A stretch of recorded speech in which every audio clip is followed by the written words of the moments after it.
அன்பனும் உலகெல்லாம் முனந்தோதற்கரியவன் நிலகுலாவியே நிற்பதி வேணியன் அழகிற்றோதியன் நம்பலத்தாடுவான் மலர் சிலம்படி வாழ்த்தி வணங்குவான் கற்பனை கடந்த ஜோதி கருணையை உருவமாகி அற்புத கோலடி அருமறை சிரத்தின் வேதான் சிற்பரே யோகமாகும் திருச்சிற்றம்பலத்துள் நின்று பொற்புடன் நடம் செய்கின்ற பூங்கழல் போற்றி போற்றி ஆதாரமாகிய மாணிக்கவாசகர் பாதாரவிந்தம் பணிவோம் பண்டு செய்த தீதான பாவங்கள் எல்லாம் சேர்த்து ஞானோதயம் வந்து கூறுகிறோம்.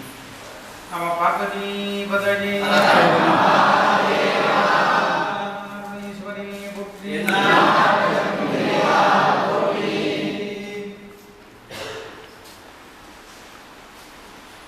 எல்லாம் வல்ல ஞானமே வடிவமாக திகழக்கூடிய பரம்பொருளுடைய திருவிழாலும் நமக்கு தோன்றாத்திரையா விளங்கக்கூடிய குருவாசனையாந்திரை தன்னுள்ளாலும் மாணிக்கவாச பெருமகனுடைய பேரொரு கருணையினாலும் இந்த ஒரு அருமையான ஒரு சிவராத்திரி விழாவிலே நமது திருமணத்தை சார்ந்த அன்பர்களும் இப்பொழுது தீட்சை பெற வந்துள்ள அன்பர்களும் பெரியவர்களை தாய்ந்தார்கள். உங்கள் அனைவருக்கும் நமது நிறைந்த நல்வாழ்த்துக்களையும் ஆசைகளையும் விடுத்தார்கள்.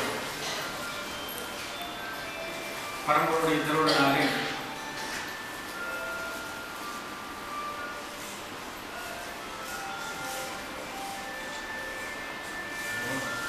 நம்ம உடல் பக்குவத்துக்கும் இந்த ஆன்ம சுத்திக்கும் நிறைவுடைய திருவிழா தான் நமக்கு கலையாக கிடக்கும்.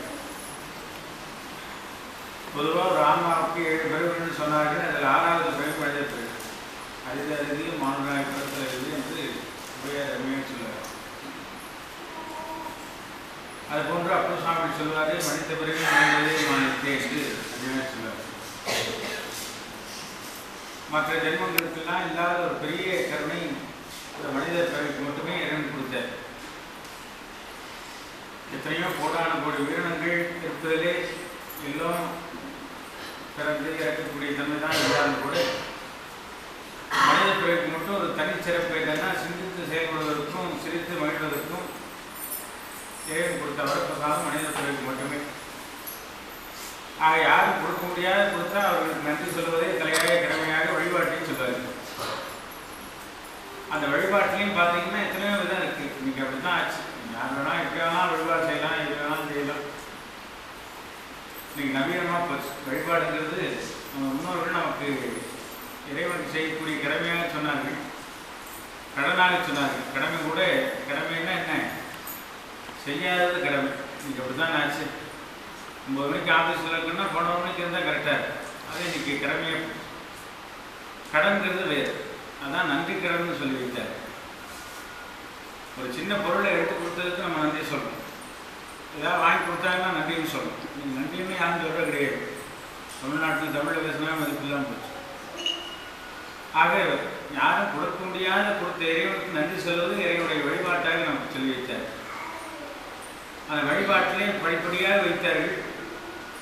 அதிலே ரொம்ப உயர்ந்ததாக விளங்கக்கூடியதுதான் தீட்சையினுடைய தன்மை. யாரை வைத்து இதை செய்து கொள்ள வேண்டும் அந்த இறைவன் நினைக்கிறார்களோ அவர்கள் தான் செய்ய முடியும். சனியானவர்கள் அடிக்கடி சொல்லுவாங்க, இதை வகுத்தான் வகுத்த வழியெல்லாம் ஒரு ஜோத்தாக்கும் கேட்கிறது. யாரை வைத்து செய்து கொள்ள வேண்டும் அந்த சுவாமி நினைக்கணும். அவர் நினைச்சா எதுவுமே நடக்கும். ஆக இந்த மனித வாழ்க்கையிலே செம்மை அடைவதற்கும் அந்த பிறவி பயனை எழுதுவதற்கும் அந்த குரு வழியினாலே சொல்லக்கூடிய வழிபாடுகள் நமக்கு ரொம்ப ரொம்ப தேவையான.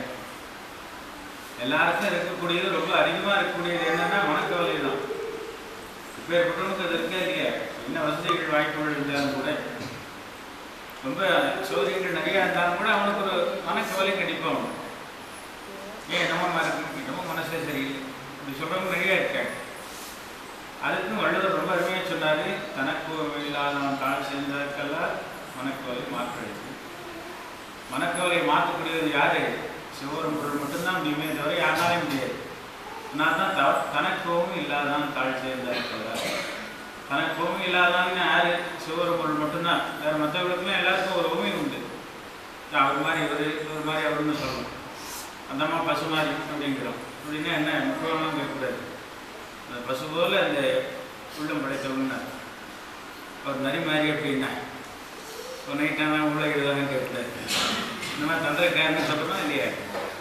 அந்த மாதிரி ஒருத்தருக்கும் ஒரு ஓமைகள் நம்ம சொல்கிறோம். சிவபெருமானுக்கு ஓமையே கிடையாது. அவருக்கு நேரு அவர் தான் இல்லையா?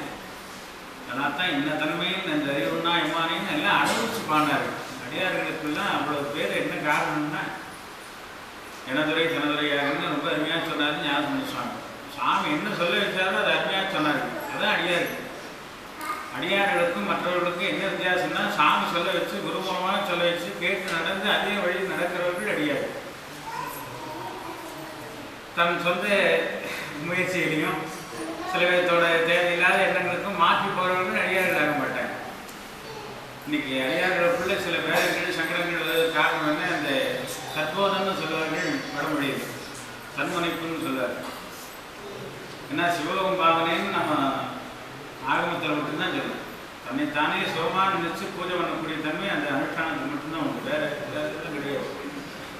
வேறு வழிபாடுகள்லாம் இருக்குது. எத்தனையோ அந்த ஷண்மதம்னு சொல்கிறாங்கல்ல, அதிலெல்லாம் பார்த்தீங்கன்னா சைவம் தான் உயர்ந்தது ஒரு படியாக. ஏன்னா முன்னாடிலாம் அது கிடையாது. ஆதிசங்கரர் வந்து தான் அந்த ஆன்மீகத்தை பரப்பணும், ஏதோ ஒரு வகையில் அவங்க போய் அந்த ஆன்மீகத்தை சேர்ந்துங்கிற ஒரு நோக்கத்தினால அவர் என்ன பண்ணார்? ஷண்மத ஸ்தாபனம்னு அவர் பண்ணார். அதுக்கு முன்னாடியெல்லாம் கிடையாது, சைவம் ஒன்று தான்.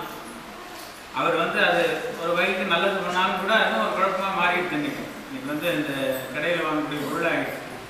ஆன்மீகம் வந்து இந்த சாமி கும்பிட்டு ஒன்றாங்களே அந்த சாமிக்கு இன்னைக்கு அப்படி ஒரு கொள்கை இல்லாத தன்மை இன்னைக்கு நம்மளுக்கு ஏற்படுத்துனது அந்த சண்மத ஸ்தானத்துலேயும் வந்து இருக்கக்கூடிய சூழ்நிலையாக மாறி. அதில் பார்த்தீங்கன்னா படிப்படியாக முதல்ல ஞானாபத்தியம், அடுத்தது கோமாரம், அடுத்தது சௌரம், அப்புறம் சாக்தேயம், அப்புறம் வைணவம், கடைசியாக 30 செய்யும். அந்த கொள்கையை உருவாக்கி தன்னுடையத்திலே அடக்கக்கூடிய தன்மையை கொண்டு செய்யும் மட்டும்தான். மற்ற இதில் எல்லாம் எத்தனையோ வகையான இதெல்லாம் இருக்குது. ஆனால் தான் சைவத்தின்மை சமயம் வேறு, சிவமாம் தெய்வத்தின்மை தெய்வம் இல்லை. இந்த ரெண்டே வரி, 2 கண்ணு போல் அதை பின்பற்றக்கூடிய தன்மை அடியார்களுக்கு ரொம்ப ரொம்ப முக்கியமாக தேவை. அப்படி உள்ளவர்களுக்கு இந்த அனுஷ்டானங்கள்லாம் ரொம்ப உபயோகமாக இருக்கும். சில அடியார்கள்னு சொல்லி நான் கேள்விப்பட்டிருக்கேன். சாமி எல்லாம் நீங்கள் சொன்னது எல்லாம் செய்கிறோம், அனுஷ்டானங்கள்லாம் பண்ணுறோம், இருந்தாலும் சில சங்கடங்கள் தான் உருவாகுது அப்படின்னு சொல்லி கேள்விப்படுறத நான் பார்க்குறேன். அதில் 2 கருத்து. ஒன்று, இதை வந்து தலையாய நாம் செய்கிறோமாங்கிறது நம்ம வினையே நமக்கு தடுக்கும். வினையோட வேலையே அதுதான். நான் தான் நல்வினைக்கும் தீவனைக்கும் ஒரு உதாரணம் சொல்லுவேன். ஒரு கோயிலில் ஒரு விழா நடக்குது, இன்றைக்கி போய் அந்த கும்பாழத்தை தரிசனம் பண்ணலாம் அப்படின்னு நினைக்க வைக்கிறது நல்வினை. தீவனை என்ன பண்ணோம்? இன்றைக்கி போனால் கூட்டத்தில் வந்து கும்பிடணும், நாளைக்கு போனால் சாமி தனியாக இருக்கும், நாளைக்கு போய் பார்த்துக்கலான்னு நினைக்க வைக்கிறது தீவனை. 2க்கும் வித்தியாசம் புரியும் நினைக்கிறேன். அதுபோல வினைக்கு சாமி ரொம்ப ஒரு சக்தி கொடுத்துருக்கு. காரணம் என்ன? யார் எதை சொன்னால் உடனே பண்ணுறானோ அவனைத்தான் நம்ம விரும்புவோம். ஒரு 2 பேர் இருக்காங்க. ஒருத்தர் சொன்னால் ரொம்ப நிதானமாக செய்கிறாரு, ஒருத்தர் ரொம்ப சொல்கிறதுக்கு முன்னாடியே அதை இதை தான் செஞ்சுட்டு வந்துங்கிறாரு. அவர்கிட்ட தான் நமக்கு பிடிக்கும். அதுபோல் அந்த வினை வந்து உடனே செயல்படுறதுனால சாமி அதுக்கு ஒரு இது கொடுத்தாரு. அதையும் தடுத்து நிறுத்தத்துக்கு சாமி அதுக்கு நல்வினையும் கொடுத்துருக்காரு பாருங்க. சாமிக்கு நமக்கு சம்மந்தமே இல்லைன்னு சாஸ்திரங்கள்லாம் சொல்லுது, ஆகமங்கள் சொல்லுது, வேதங்கள்லாம் சொல்லுது. சாமிக்கு நமக்கும் எத்தனையோ காலம் வரும், சிவருமானுக்கும் நமக்கும் சம்மந்தமே இல்லைன்னு சொல்லுது. நம்மளை பற்றி அவர் நினைக்கணுங்கிற அவசியமே கிடையாது. அப்பேற்பட்ட பெருமான் நமக்காக இறங்கி வந்து நமக்கு வரக்கூடிய துன்பங்களை எல்லாம் அவரும் முக்கால்வாசி வாங்கிக்கிறார். சைவதான் சொல்லுது 70% அவர் வாங்கிக்கிறார். 30% கொடுத்துட்டு நாம் செய்யக்கூடிய வழிபாட்டிலையும் அனுஷ்டானத்துலேயும் அந்த 30 பங்குலையும் அந்த 30%லையும் வந்து பங்கு கேட்கிறாரு. அதை கேட்பாங்களா? நல்லா யோசனை பண்ணி பாருங்க. ஏன்னா எனக்கு சிவசிந்தனை இன்னைக்கு கண்டிப்பாக பண்ணணும்னாவே 2 புண்ணியம். எப்படி நைட்டானா தூக்கம் முடிச்சா அந்த நேரத்தில் ஏதோ சிந்தனையை விட்டுட்டு சிவசிந்தனையை கொஞ்சம் நினச்சி பாருங்க.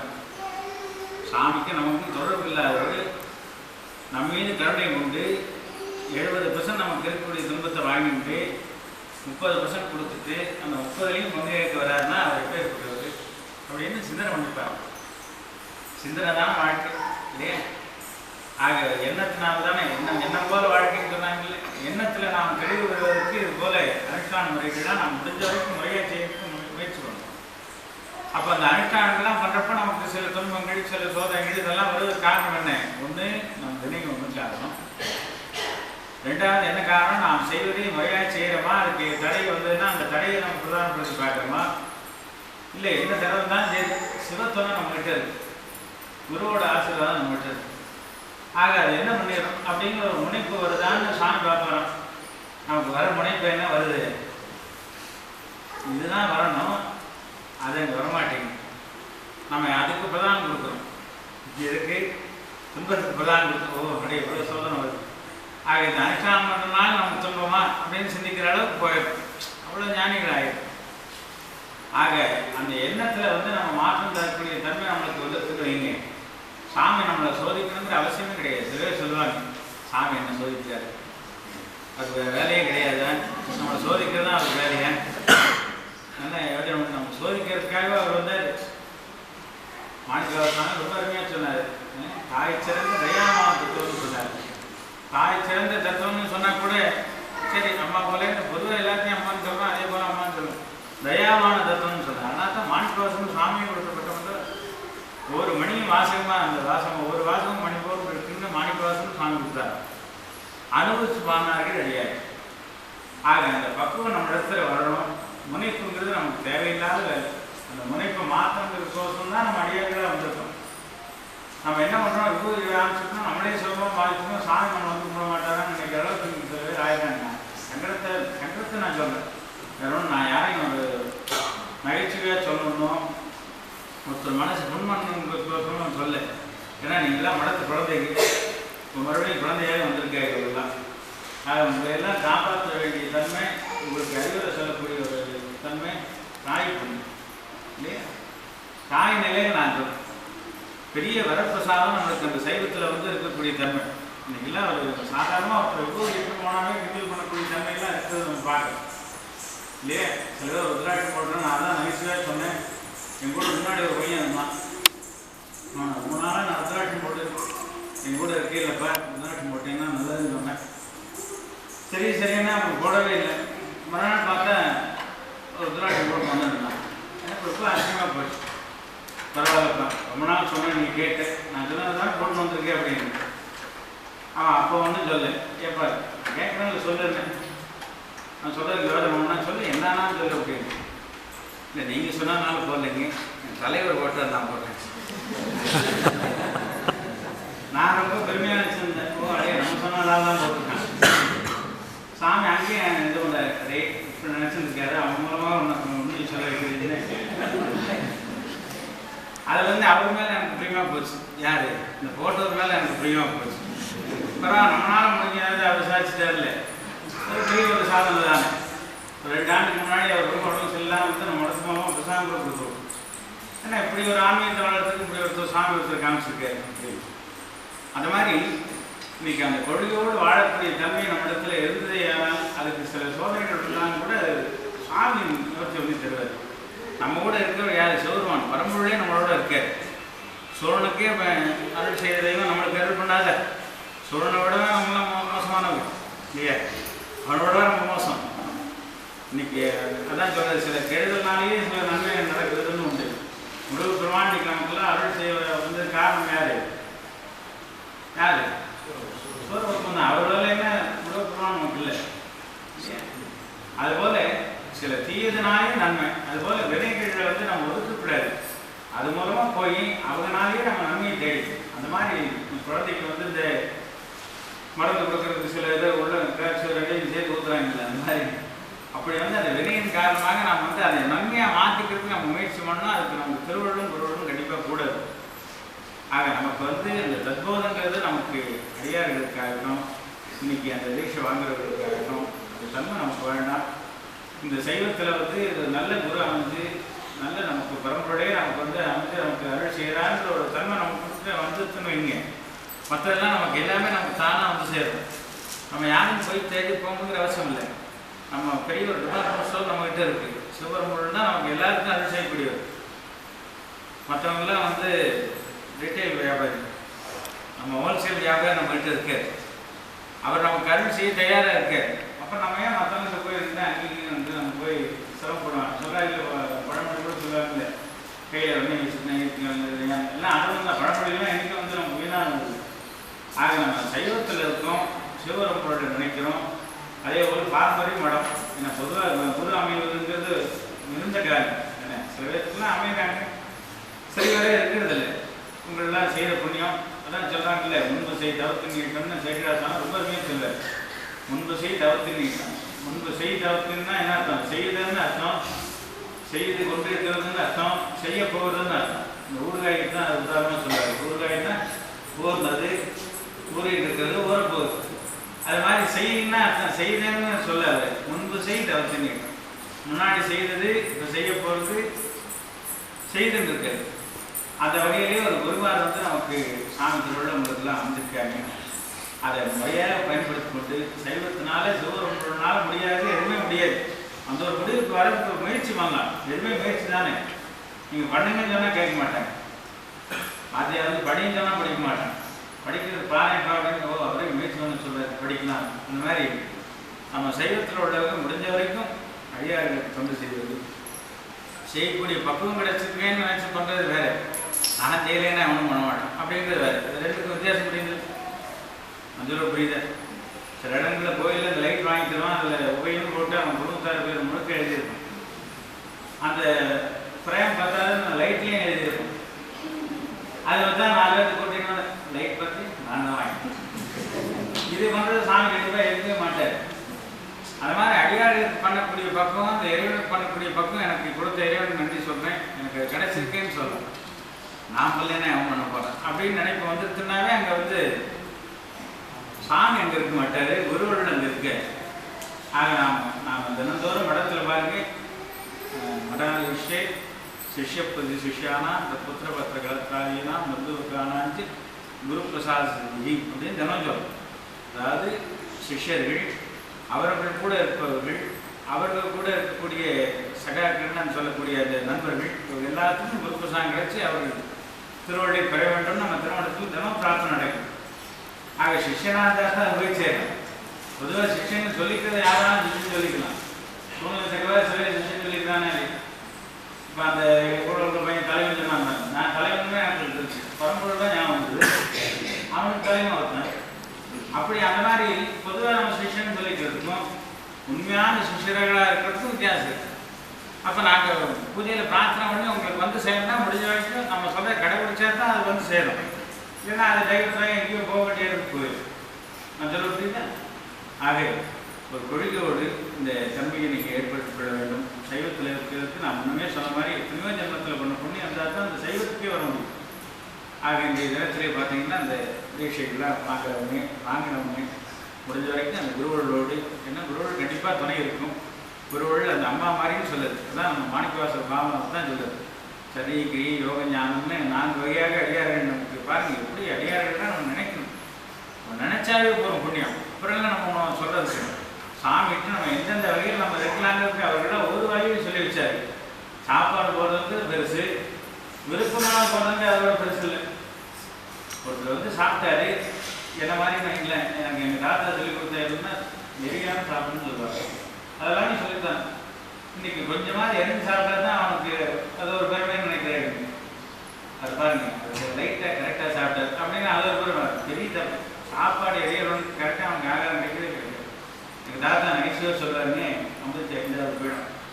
அவங்க சொல்லுவாங்க, என்னை யாராவது சாப்பாடு போட்டு பாருங்க, அப்படியே சாமி சாப்பிட்டு எத்தனை நாள் ஆச்சு அப்படின்னு நினைக்கிறவங்க சாப்பிடவே பாருங்க. அது மாதிரி சாப்பிட்றப்போ எரியாமல் சாப்பிடணும். அது இதெல்லாம் ஒரு கொள்கை தானே. எத்தனையோ கொள்கை இருக்குல்ல. இன்னொருத்தன் திட்டிகிட்டே இருக்குன்னு சில கொள்கையாக இருப்பான், இன்னொருத்தன் குறை சொல்கிறதே அப்படி கொள்கையாக இருக்கிற மாதிரி இப்படி சில கொள்கைகள்னா நம்ம இடத்துல தேவை.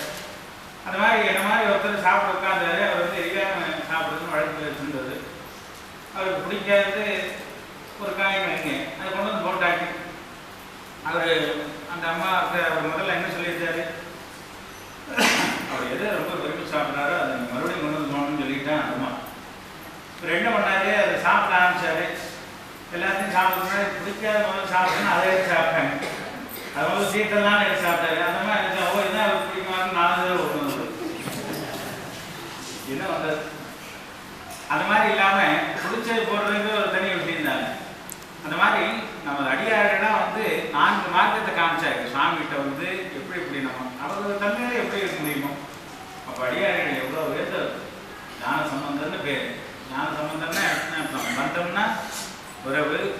நல்ல நல்ல சம்பந்தத்தை உடையவர்கள்னு பேர்.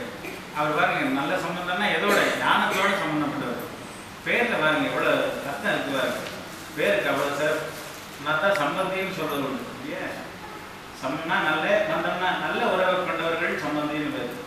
நீங்கள் சம்பந்திங்கிறான் மந்தின்னா எதுக்கும் பேர் தெரியும்.